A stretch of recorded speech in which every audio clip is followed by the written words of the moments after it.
Hi, welcome to Julius Bar. Today we're gonna talk about my bar. What's the status, how far it has come from the beginning, and what we're gonna see next. It's gonna be a bit different, stay tuned.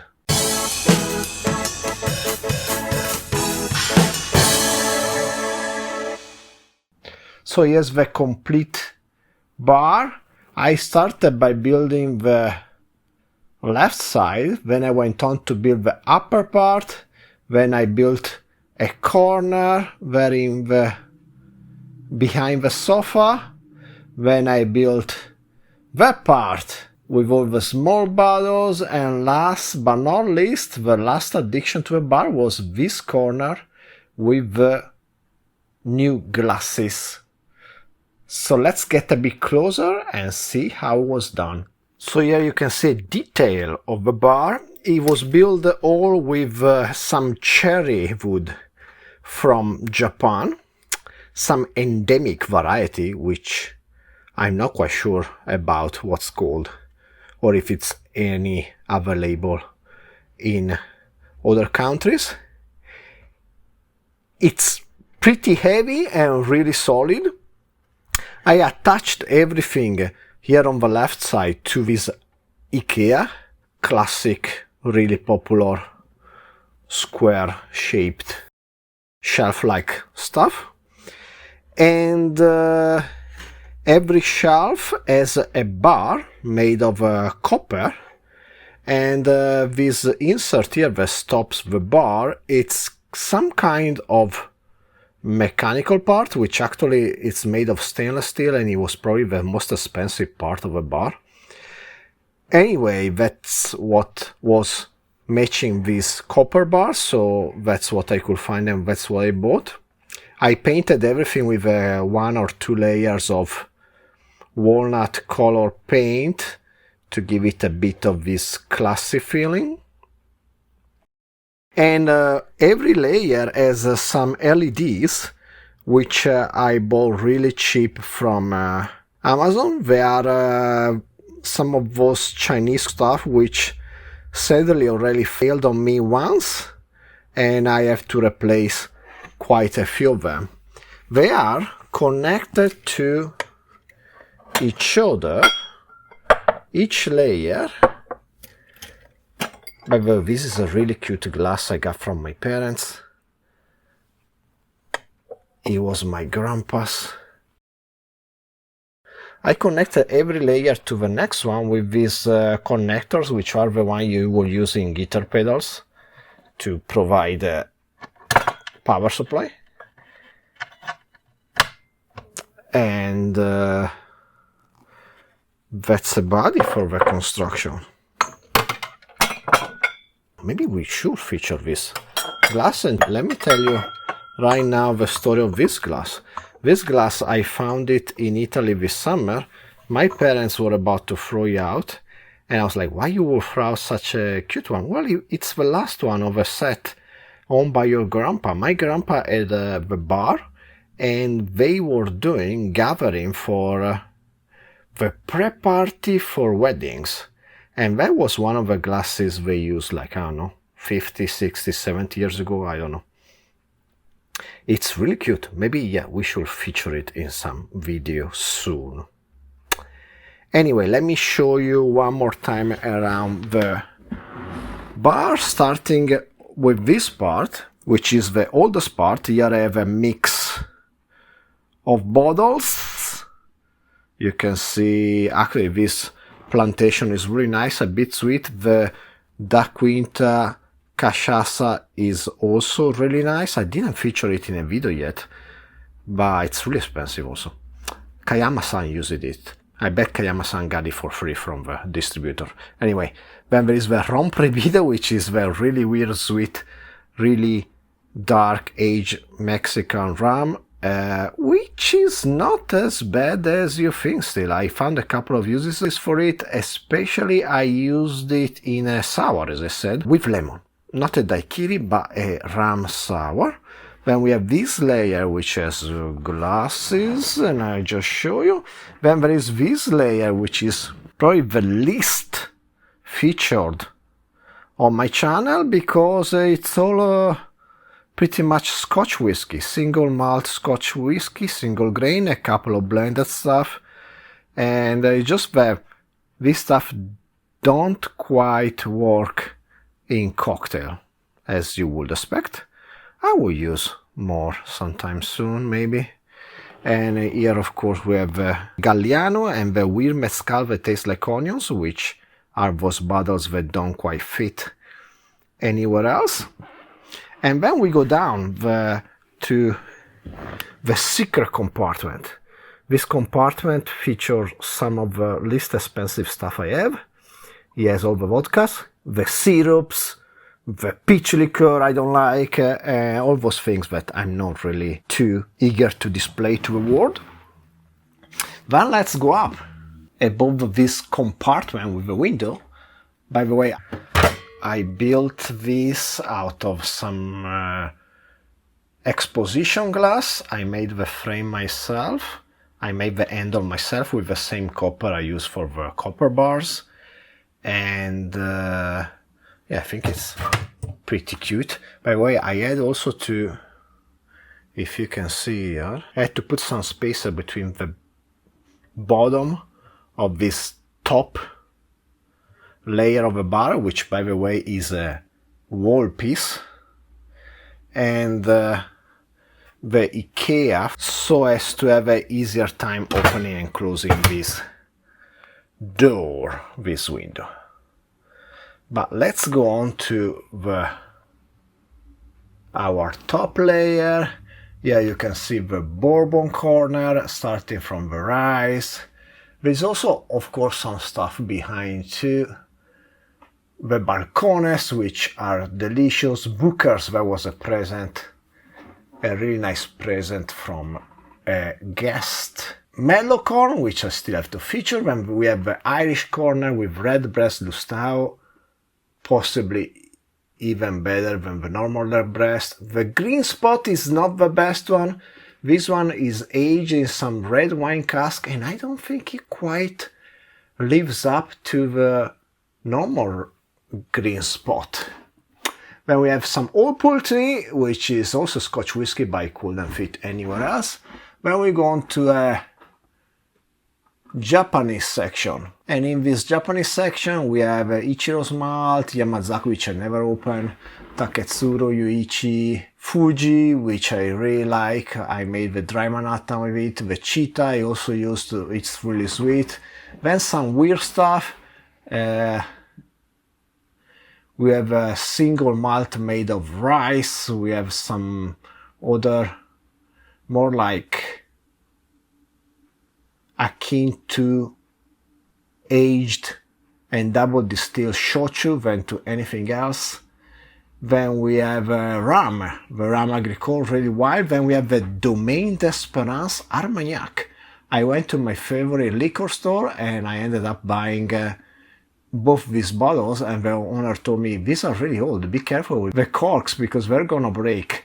And they didn't break, but probably had this bottle there forever, and they are freaking delicious. They are 5-year and 10-year-old. Maybe I could use the 10-year-old to make a really nice old fashioned. Then we have, we continue with French stuff, Calvados, some Absinthe, Saint-Germain, and then Amaro corner with Branca Menta, Fernet Branca. Behind there is also Cynar, there is the Soko, and in the corner we have the Kirsch from Germany or Austria, I forgot.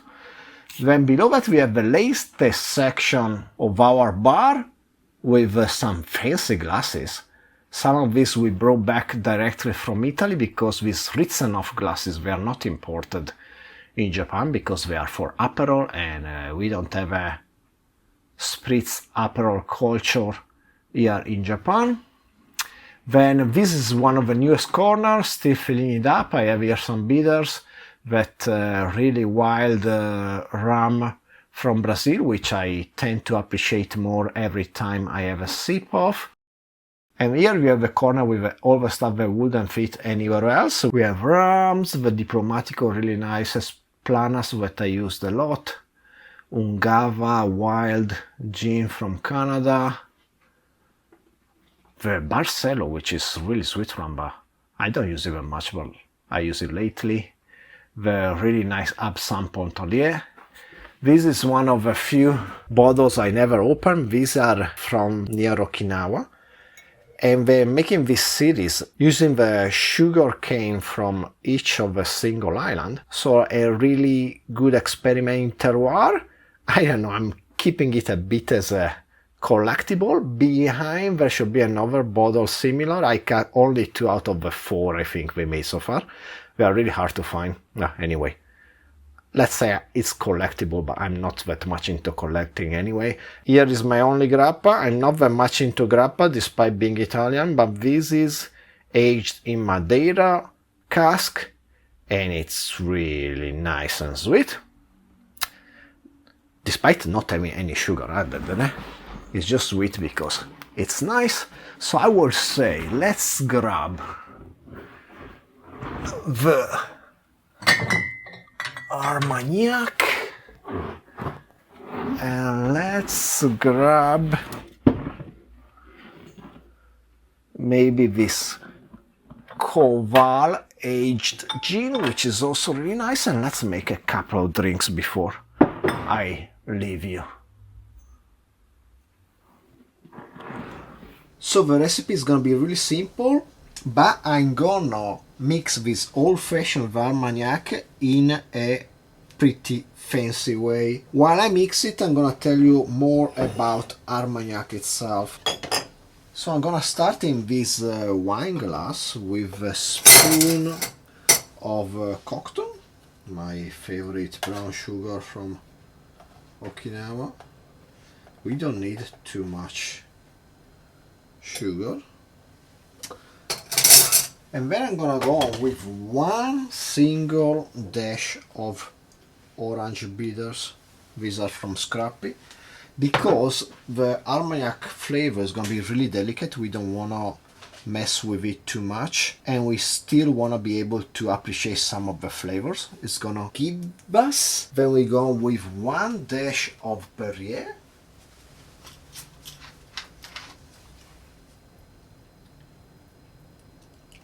Just enough to let us dissolve the sugar. Then with the pestle I'm gonna work a bit this mixture so that we are not gonna have any blocks of sugars.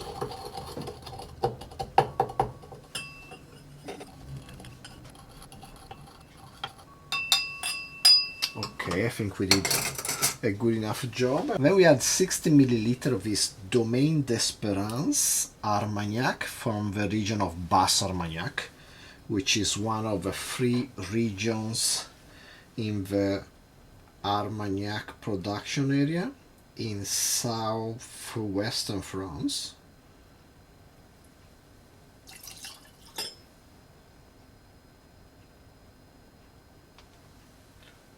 Of course, it's gonna help if you don't spill that much Armagnac while making your cocktail. And then I'm just gonna stir it a bit like this.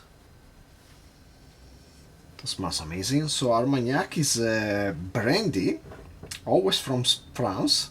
Let's say the lesser known cousin of cognac. This specific Armagnac is made from a couple of grapes. It's 10-year-old at least.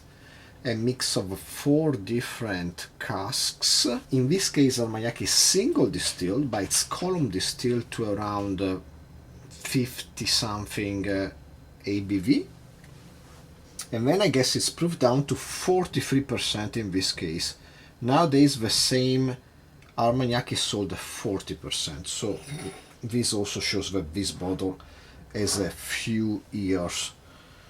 To me, Armagnac, it's a bit rougher around the edges than cognac, but I like it. It's a little bit more intriguing, so far at least, for the cognacs and Armagnac I tried, which is not admittedly much. So I'm gonna get a nice rock of ice in this fancy balloon glass. And for nothing else, building the cocktail like this, let us prepare the rock in the glass beforehand, and then let us pour our mixture over the rock of ice, so as not doing the other way around, where we will put the rock of ice inside the cocktail mixture and then it will splash all over. Let's say it's a bit less chaotic this way. We stir it just enough to cool down our Armagnac sugar and bitter, because we really don't want to add any extra dilution. And there you go. Let's finish by expressing some orange peel.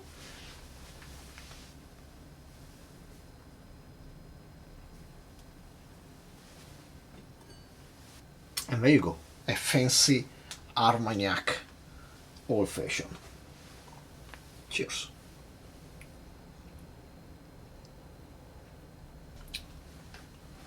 This is really nice. What we are doing, basically, we are just adding a bit of sugar and a bit of orange flavor to the already extremely nice flavors of the Armagnac. The important thing is not going overboard with the bitters and other added stuff, because you really don't need it. Actually, maybe some Armagnac fan will be mad at me for even mixing a cocktail with this. But I think I have the right to mix whatever I want, don't I? And while this Armagnac is extremely nice drank neat, it's also really nice in this cocktail form. By the way, because Armagnac is less fancy cousin to the cognac, you can find really old age statements, which are really hard to find in any other spirit, especially decent spirit, like this around the world. Let me have a few more sips of this, and then I will be back for the second drink I promised you. You know, I promised you a cocktail with this cover barrel gin. Well, that will have to wait until the next episode, because there has been a change of schedule, and in the next episode we're going to be joined by a special guest. So for now, I hope you enjoyed the video. Please like, subscribe, comment down below, share with anybody you like and don't like. Steal yourself a drink, and hopefully I will see you next time. Cheers!